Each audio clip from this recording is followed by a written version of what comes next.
बच्चों, welcome to our channel SRS learning. और बच्चों, ये आपकी सामाजिक विज्ञान की बेटा 7th क्लास की वर्कशीट है। वर्कशीट का जो नंबर है वो है 25 और जो हमारी डेट है वो है 28 दिसंबर 2020।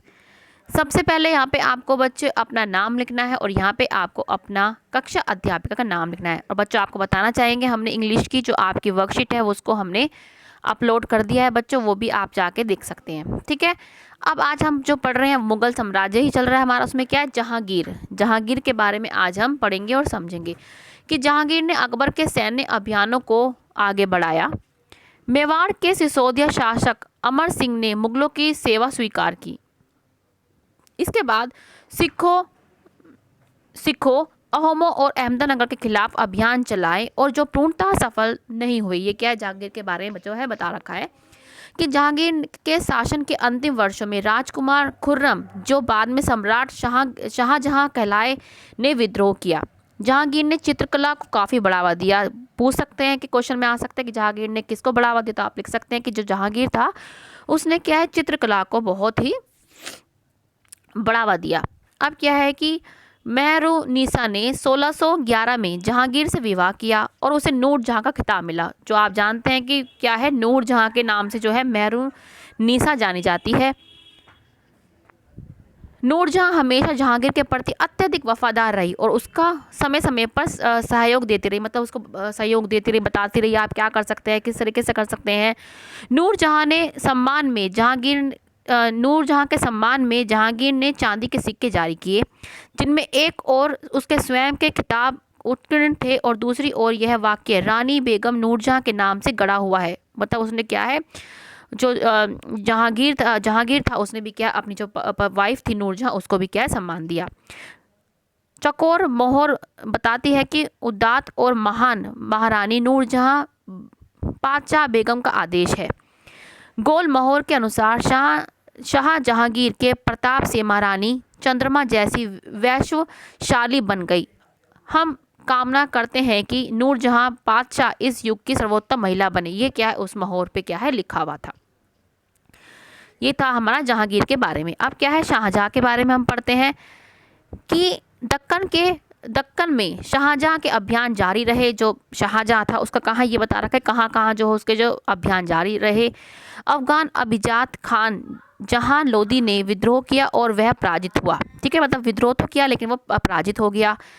अहमदनगर के विरोध अभियान हुआ जिसमें बुंदेलों की हार हुई और ओरछा पर कब्जा कर लिया। मतलब ये बता रखा है कि जो शाहजहां ने थे, इसने अपना जो परचम था, जो अपनी विजय अभियान थी, किस प्रकार से वो विजय प्राप्त होती रही उसको।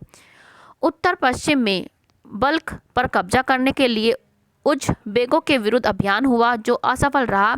परिणाम स्वरूप कंधार सफायदों के हाथ में चला गया। 1632 में अंततः अहमदनगर को मुगलों के राज्य में मिला लिया गया और बीजापुर की सेनाओं ने सुलह के लिए निवेदन किया। 1657 से 58 में शाहजहां के पुत्रों के बीच उत्तराधिकारी को लेकर झगड़ा शुरू हो गया। मतलब होता ना कि उस टाइम क्या है, बहुत बच्चे होते थे, उनके बीच में क्या है, झगड़ा उत्पन्न हो गया। इसमें औरंगजेब की विजय हुई। मतलब जो बच्चे थे इसके बहुत सारे थे, उसमें क्या औरंगजेब की जो है विजय हुई और द्वारा शिकोहा समेत उसके तीनों भाइयों को मौत के घाट उतार दिया गया। तो ये हमने यहाँ तक तो हमने उसको जो विजय था उसका वो पढ़ा हमने। अब हमारा क्रियाकलाप है कि मुगल सम्राट जो है शाहजहां को उनकी स्थापत्य कला, इमारत व कला वस्तु की उपलब्धियों के लिए अधिक याद किया जाता है।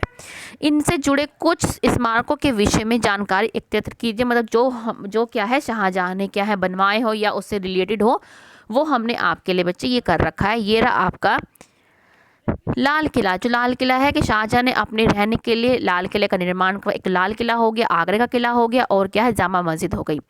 जो आगरा का किला है उसका निर्माण अकबर के शासनकाल में ही पूरा हो गया था, लेकिन जो स्ट्रक्चर जो उसका बना हुआ है ना, उसका जो श्रेय है वो क्या है, शाहजहां को जाता है। और जामा मस्जिद क्या है, इसका निर्माण शाहजहां ने 1656 में करवाया और ये संगमरमर और लाल पत्थर से बना हुआ। तो ये हमारा एक्टिविटी फर्स्ट है, इसको आप लिखें। ठीक है बच्चों, एक्टिविटी भी हम क्या है आपको पूरी करके देते हैं ताकि आप क्रियाकलाप 1 ताकि आपको क्या है कहीं जाने का जरूरत ना हो। अब हम प्रश्न उत्तर पे आते हैं कि शाहजहां के विजय अभियानों पर एक नोट लिखे। जो शाहजहां क्या हमारा ये, उसके विजय अभियान क्या हमने ये पढ़ा था। ठीक है, तो हमें हमें क्या है यहाँ तक उसके जो विजय अभियान है वो लिखने पड़ेंगे, क्योंकि ये दो तो पॉइंट वो है कि लड़ाई झगड़ा हो गया। तो ये आपका जो फर्स्ट क्वेश्चन है इसमें आपको ये वाला पॉइंट लिखना है। ये पॉइंट अगर आप पॉइंट करके लिखेंगे तो आपको जो आपका क्वेश्चन होता है वो बहुत ही अच्छा बन जाता है। ठीक है, तो अपना क्वेश्चन यहाँ से शुरू करिए उत्तर लिख के। तो ये पहला पॉइंट हो गया, ये सेकंड, ये थर्ड और ये फोर्थ। ठीक है, और इसको समझ के करें तो आपको क्या है अच्छे से समझ में आएगा। अब क्या है कि आप नेक्स्ट क्वेश्चन पे आते हैं कि आपने पढ़ा कि नूरजहां का सम्राट जहांगीर पर काफ़ी प्रभाव था, ये हमने पढ़ा है। क्या आपको लगता है कि उस समय आम स्त्रियों का जीवन भी उतना ही सुखदायक होगा? क्या आपको लगता है? नहीं। क्या उस टाइम क्या जो और स्त्रियां थी उनका जो जीवन था उतना सुखदायक नहीं था? तो हम क्या लिख देंगे? नहीं। ठीक है, सिर्फ हमें हाँ और ना में क्वेश्चन पूछा है तो हम सिर्फ लिखेंगे नहीं, पूरा लिखने की जरूरत नहीं है। अब हम आते असत्य और सत्य। नूरजहां शाहजहां की पत्नी थी। किसकी पत्नी थी नूरजहां? जैसे आपने ऊपर भी देखा तो यहाँ पे आपने देखा तो किसकी पत्नी थी? वो थी जहांगीर की। तो ये क्या है क्वेश्चन? ये जो है आपका ये क्या है? असत्य। ये क्या है? असत्य, या आप गलत लिख सकते हैं, क्रॉस लगा सकते हैं, जो भी आपको लगाना है। नेक्स्ट है कि औरंगजेब जहांगीर का पुत्र था। औरंगजेब जो आपने यहाँ पे पढ़ा है किसका पुत्र है? ये तो शाहजहां का पुत्र है, लेकिन लिख रखा है जहांगीर का। तो ये भी क्या है आपका? असत्य है, क्योंकि जो औरंगजेब था वो तो शाहजहां का पुत्र था। ठीक है, अब हमारा है क्रियाकलाप 2 के मान लीजिए आप एक मुगल सम्राट है, मान लो आप एक मुगल सम्राट हो। उत्तराधिकारी के होने वाले युद्धों को रोकने के लिए आप क्या उपाय करेंगे? आप क्या उपाय कर सकते हैं कि जो आपकी जो संपत्ति है, ठीक है ना, जितनी भी संपत्ति है आप क्या है, जितने भी आपके पुत्र हैं, मैं तो कहूँ लड़कियों में भी बांटना चाहिए, तो क्या है आप उनको अपने जो उनको पुत्र हो या पुत्री हो, ठीक है, सब में क्या हम बांट देंगे। तो हम क्या लिखेंगे? मैं अपने राज्य को अपने पुत्रों के बीच बराबर हिस्सों में बांट देता। ठीक है, तो मैं पुत्र ही नहीं अगर मैं होती तो मैं क्या है, मैं पुत्रों में भी उतना ही बांट देते। लेकिन उस टाइम तो क्या है, लेकिन उत्तराधिकारी जो है लड़के ही बनते, तो हमें उस हिसाब से लिखना पड़ता। तो बच्चों ये आपकी आज की 7th क्लास की बेटा वर्कशीट है, जो थोड़ी सी लेंदी हो सकती है। ठीक है ना, कैसी आपको कैसी लगी? मुझे उम्मीद है कि आपको अच्छी ही लगी होगी। तो लाइक करके बच्चे आप ज़रूर बताएं कि आपको कैसी लगी। मुझे उम्मीद है कि आपको अच्छी लगी होगी। और बच्चे जो इस चैनल पे हमारे नए बच्चे हैं वो प्लीज़ हमारा चैनल सब्सक्राइब कीजिएगा, साथ में बेल आइकन भी हिट कीजिएगा। और जो बच्चे हमारी वीडियोस देख रहे हैं उसके तहे दिल से शुक्रिया। अब मिलते हैं आगे की वर्कशीट के साथ। बच्चों हमेशा खुश रहिए, कोविड-19 से बच के रहिएगा क्योंकि बहुत खतरनाक है। मास्क लगाएं, 2 गज दूरी का ध्यान रखें। ठीक है, और अब मिलते हैं आगे की वर्कशीट के साथ। बाय बच्चों।